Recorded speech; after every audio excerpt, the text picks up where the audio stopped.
Yo la Gym Team et bienvenue sur Jimmy Clean. Alors comme tu vois aujourd'hui, on va tester ce petit produit de chez Shine, Hydrocoat tout simplement, parce que apparemment il est catastrophique et moi ça m'intéresse de savoir s'il est vraiment catastrophique ou alors si c'est une légende. Parce que comme je t'ai expliqué dans ma dernière vidéo et je t'invite à aller la regarder, les Hydrocoat ce sont des produits qui sont très capricieux. Ça demande certaines conditions de pose qui vont te permettre d'avoir un résultat optimal et ça on va le voir ensemble. Allez on fonce de suite. Et pour ce faire, ceci.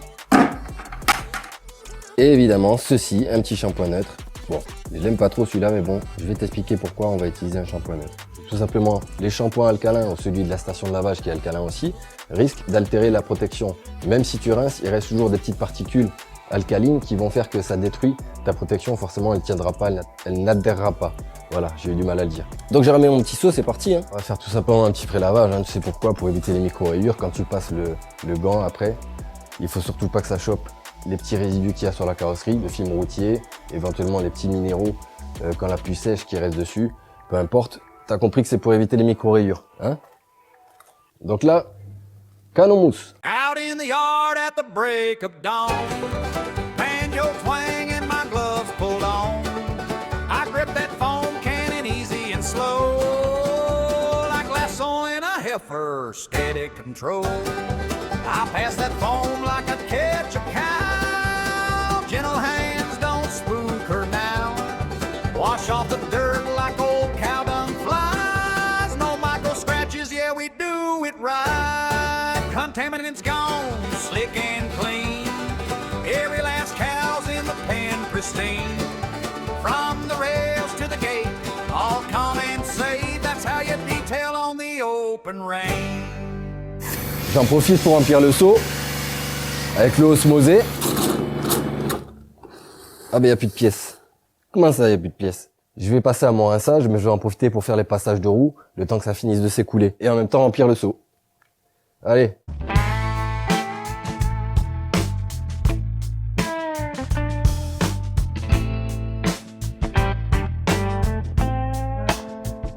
Quand tu fais ton rinçage, tu le fais toujours à distance. Pourquoi? Parce que s'il reste des contaminants avec le pré-lavage, forcément ça va les décoller et la pression du Karcher pourrait venir faire des micro-rayures, tu vois, en poussant les saletés sur la carrosserie, sur le vernis. Donc, par sécurité, dans un premier temps, tu vois, tu asperges d'eau pour que les contaminants puissent s'écouler tranquillement et ensuite, éventuellement, tu viens te rapprocher pour terminer ton petit pré-lavage. Ah, il faut que je te montre ce belle mousse là. Ah, regarde. Voilà. Faut que tu la vois, cette mousse-là. Il fait une belle mousse, oui, je suis d'accord. Mais le pouvoir nettoyant, ça reste à voir. Là, je remets une petite pièce. Je vais en profiter pour décontaminer mon gant et faire le petit rinçage. Ensuite, on passera aux parties un peu plus basses de la voiture et re-rinçage. Ah ouais, ça fait des jetons, mais bon. C'est ça ou tu t'emmerderas avec un polissage, hein. C'est à toi de choisir.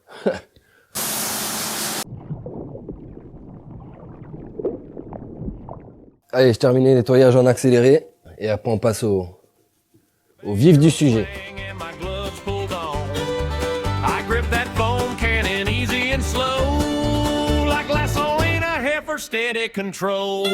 Je vais passer au rinçage. Ensuite, voilà. Ensuite, on passera à l'application de l'hydro et je vais t'expliquer le pourquoi du comment, les petites étapes. Et je vais t'expliquer les petites étapes, oui, les 3 ou 4 heures du matin. Pour éviter les traces, et je t'en ai déjà parlé aussi dans notre vidéo, il faut éviter de surcharger le produit. Pour l'accroche également, il faut que tu fasses un bon nettoyage parce que s'il y a du contaminant ou du film routier, forcément, ça ne tiendra pas. Et le quatrième facteur qui peut être aussi embêtant, c'est si tu as une eau calcaire. Là, on est en station de lavage où on a la chance d'avoir de l'eau osmosée. L'eau osmosée, c'est tout simplement de l'eau dépourvue de minéraux, donc forcément, pas de calcaire. C'est parti, je te montre ça. Allez, on y va, on arrête de parler. Là. Il y en a marre maintenant. Non, il y en a marre. Toujours préparer ton petit produit, qu'il soit sur on. Hein. Tu testes le pchit. Impeccable. Ouh, il sent la cocotte. Hein. Donc là, j'ai mon pchit dans la main. Je vais démarrer le jeton. C'est parti. Je te montre comment je fais ça. Je viens humidifier.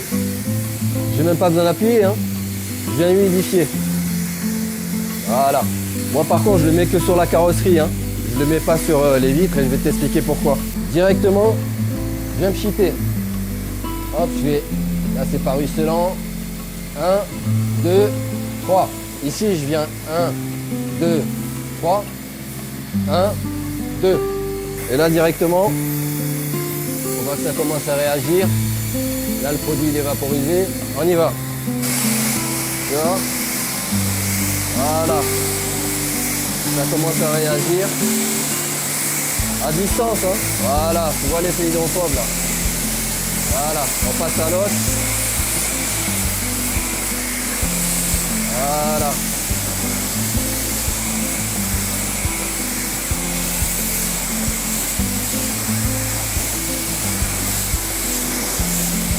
Allez, on continue. Je continue ici. Je viens pchiter ici. 1, 2, 3. Hop, hop.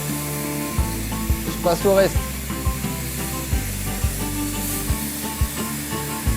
1, 2, 3. Tu vois, tu passes ça comme un peintre. Hein. 1, 2, 1, 2, 1, 2, 1, 2. 1, 2, 1, 2. Pas besoin de plus. Et là, tu viens terminer. Je reviens ici. Voilà, je commence à rincer. Tu vois la mousse blanche, hein. Quand je fasse le tour, en fait, ça fait les 15 secondes.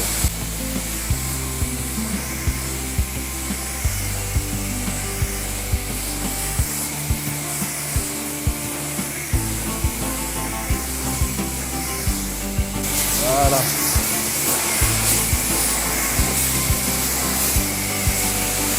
Voilà. Regarde, regarde.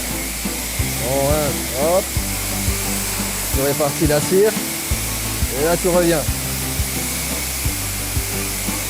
Tu vois le truc?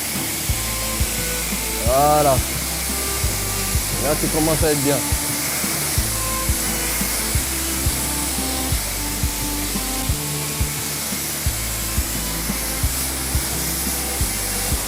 Voilà, et là, t'es bien. Ok. Donc là, tu vois ce que ça fait, c'est que ça commence à te faire un petit effet déperlant et une petite brillance. Bien sûr, là, il fait froid, donc tu vois la légère pellicule de cire. C'est le petit côté blanchâtre qu'on voit. C'est pour ça que moi, je passe pas ce genre de produit sur les vitres, parce que ça toujours ça laisse un petit aspect gras, et dès qu'il fait froid et qu'il fait un peu humide, souvent avec les essuie-glaces, ça fait un truc dégueulasse, tu n'y vois rien. Sur les vitres, je bannis les hydros. Après, vous faites ce que vous voulez, ça vous regarde. Voilà. Donc là, dans un dernier temps, ce que je vais faire, c'est que je vais refaire un tour de rinçage parce que c'est hyper important de bien rincer. Des fois, tu as l'impression que tu as rincé, mais il y a des endroits que tu as oublié et le lendemain, tu as des traces. Demain, je te ferai un rush du véhicule, sécher. Et bien sûr, moi, je vais pas le sécher. Ce que tu peux faire, c'est passer une microfibre et sécher ton véhicule. Ça va lisser légèrement la cire, mais le principe d'un hydro, justement, c'est de pas utiliser de microfibre ni de séchage. Normalement, c'est comme ça. Il y en a qui le font. Moi, j'évite de le faire parce qu'en plus, quand tu le fais, sachant que c'est un petit peu plus épais qu'un QD, si tu commences à passer la microfibre, là, tu vas enlever un petit peu d'épaisseur. Donc forcément, hein, enlever un petit peu de durabilité, mais bon, ça se joue à une semaine ou deux, on s'en fout de ça. Donc je passe au rinçage, et après je t'expliquerai des trucs que j'ai oublié de te dire, hein, on verra bien. Donc là, tu vois bien l'effet déperlant. Quand tu vas repartir, forcément, ça va s'évacuer. C'est de l'eau déminéralisée, donc l'eau osmosée, ça laisse pas de traces, ça laisse pas de minéraux au séchage, ce qui fait que demain, normalement, je devrais pas avoir de traces.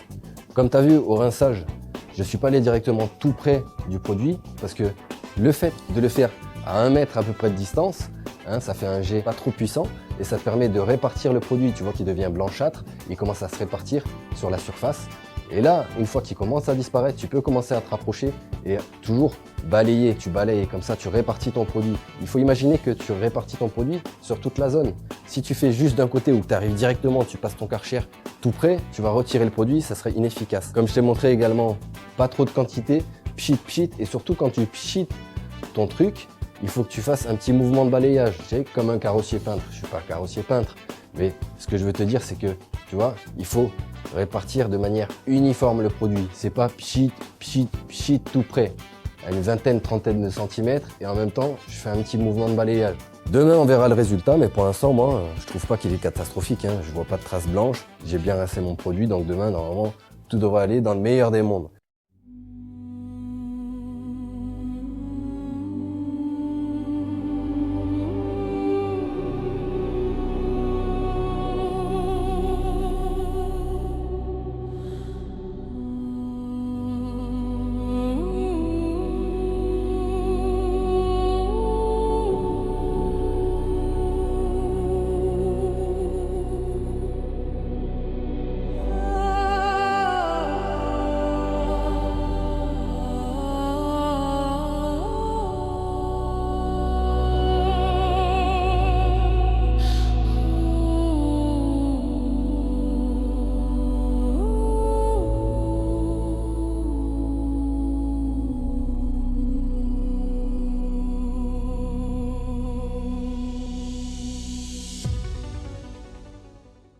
Les Timal et les dingues du detailing. Comme tu as pu constater, j'ai laissé ce véhicule toute la nuit sécher sans intervenir.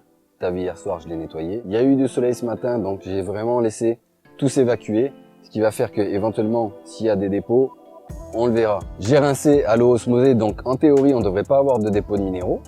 On va le vérifier, je vais te faire des plans évidemment pendant que je parle. Donc là, je te fais le plan et je te rapproche pour que tu regardes. Il n'y a aucun dépôt. Il y a la petite brillance et il y a l'effet déperlant, tu l'as vu hier. Évidemment, ça fait comme une petite cire. Donc tu as un petit effet blanchâtre évidemment quand il fait froid.